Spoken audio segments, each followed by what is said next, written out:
على رسول الله. النهارده جالي تليفونين، والله العظيم ده حصل، عشان ما حدش يقول بس ان انا بدور او بفتش ورا الناس ولا كلام من ده. اقسم بالله العظيم ما حصل. انا جالي تليفونين النهارده من بعد الفطار لحد دلوقتي، والناس اتكلمت معايا في مساله العرض بتاع LCD كلاس،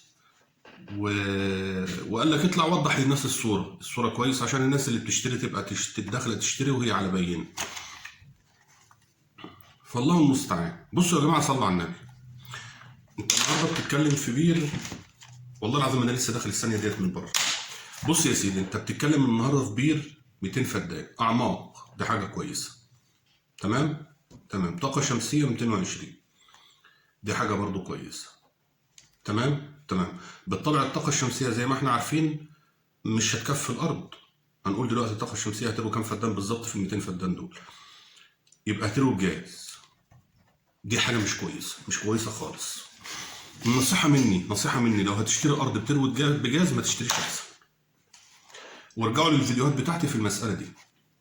خد عندك بقى البير على 200 فدان، يعني احنا هنعمل دوره الميه مثلا كل 10 ايام. كل 10 ايام يعني اليوم هيروي 20 فدان. تمام. طيب الطاقه الشمسيه هتروي كام فدان من ال 20 دول؟ الطاقه الشمسيه يوم ما نقول الطاقه الشمسيه دي بنت حلال وفلوسها حلال ويعني عملت اللي عليها وزياده، هتروي 4 فدادين. خلاص انت شاري النهارده 20 فدان في الشركه دي. ال 20 فدان ليك يوم كل 10 ايام ري. انا بتكلم عن ري الغمر اللي هو بيسلم الناس بيسلم الناس ري غمر. تمام. ال 20 فدان دول انت هتروي بالطاقه الشمسيه 4، هيتفضل لك 16 فدان. ال 16 فدان دول انت هترويهم بالجاز، لان الفرافره ما فيهاش كهرباء زي الدخله. فهتروي 16 فدان بالجاز، يعني خراب بيوت مستعجل. تمام. دي اول نقطه. خش بقى على هيزرع برسيم.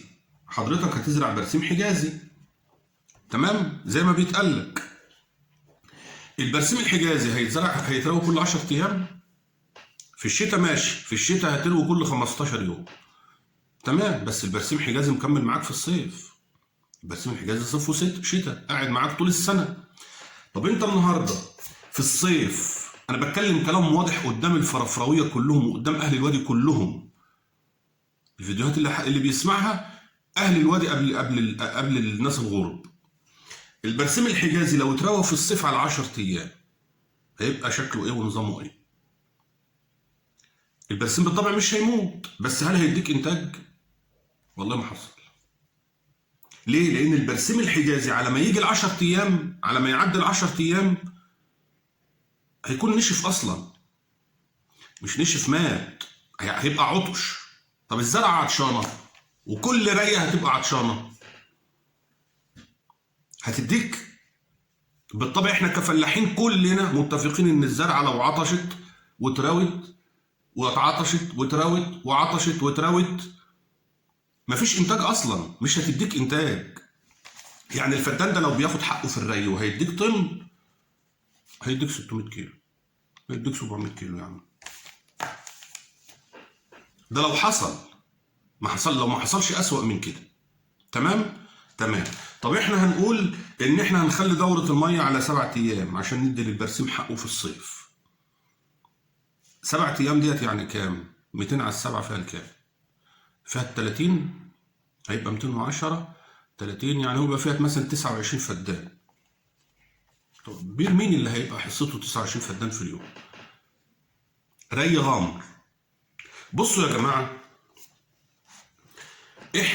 احنا كناس قديمه هنا وكتجار اراضي وكاصحاب شركات، الواجب علينا ان احنا نوعي الناس، مش ان احنا ندبسهم. يعني تعرف المشروع ده لو معمول رشاشات يبقى 100، لو معمول تنقيط يبقى 100. اما كون ان انت عايز تجاري الناس اللي جاي لك من بحر ومن الصعيد بيروي غمر وما يعرفش غير الري الغمر، فانت بتقول له يا باشا تعالى وانا اروي لك غمر، تعالى اروي هنا غمر. عشان تجيب رجله انه يشتري، وبعد ما يشتري ما يلاقيش الطاقه الشمسيه هتكفي ربع المساحه. مش هتكفي ربع المساحه، لو 220 لو 250 مش هتكفي ربع المساحه غمر. ويبقى الراجل يتدبس في 75% من المساحه اللي هياخدها هيرويها بجاز. فانا وانت كاصحاب شركات، كاصحاب مشاريع، كناس قديمه عندها خبره، انا اصول اوعي الناس، اقول له يا باشا الصح انك تيجي في الوضع اللي انت بتتكلم فيه ده اهو، تروي رشاشات وتعمل رشاشات من الاول، وتقول للناس احنا بنبيع ارض برشاشات، ما بنبيعش ارض غمر. تبقى انت كده صادق مع الناس، واخد بالك؟ اما كون ان انت بتتكلم الكلام ده اهو ومنزل الناس تشتري منك ري غمر والبيع على 200 فدان في الفرافره، لا. الوضع ده ينفع في الدخل. ليه؟ لان انا مش هدخلك على بير 200 فدان غير لما اكون موصل لك ليه كهرباء. الكهرباء يا جماعه زي ما قلت لكم تكلفه الكهرباء 50% من تكلفه الجاز. يعني الفدان اللي هيتروى جاز مثلا هيكلف متوسط 600 700 جنيه في الرايه الواحده. ده بيحصل، مش مبالغه في الكلام. 600 700 جنيه في اراضي متوسطها 1000 جنيه، في اراضي بتزيد عن 1000 جنيه في الرايه الواحده، الفدان الواحد في الرايه الواحده. تمام.